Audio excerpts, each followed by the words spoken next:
Saat mayan haupun kasih Lam sola champagne shisha Nadu kipo Baupat nang katok kapule kumenta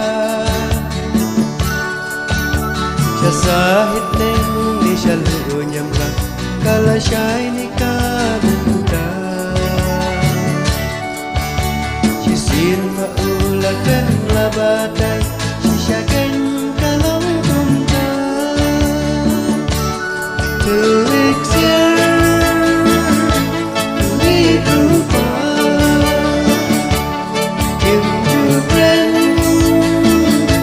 Rumah talan Obeng tong ya Kahok iklay Ibu yang laju tanglay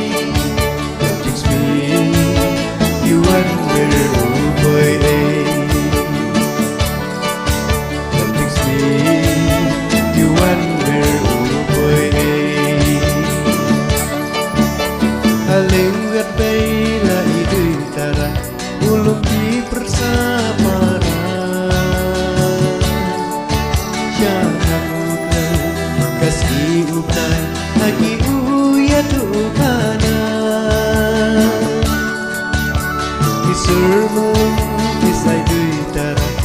Ada dut kitu jem jai Dagi tim syong swai korban lah Ujus neng uju hikai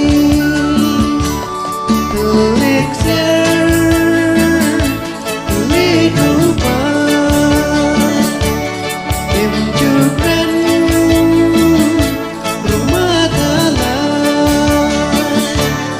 Bentang ya kahok iklay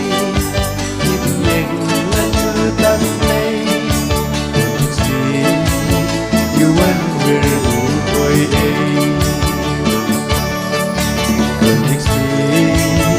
Yuan berukoi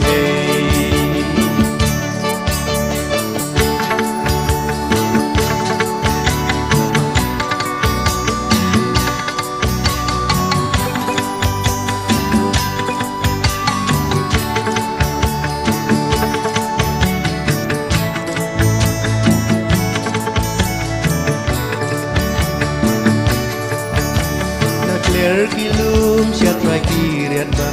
Mulai syau ki mau benar Magan yung kana Junon kan sa Lagi kun kik siu syirka Pasti iya dah Aksan ibubat Dawai lam pernai urang Buat kiri kau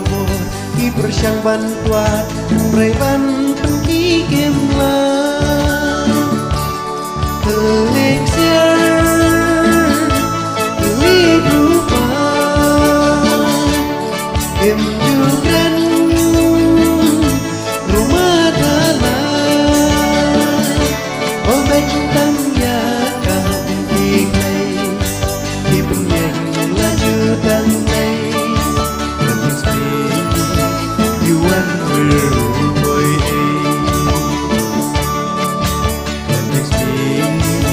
Yuan berukoi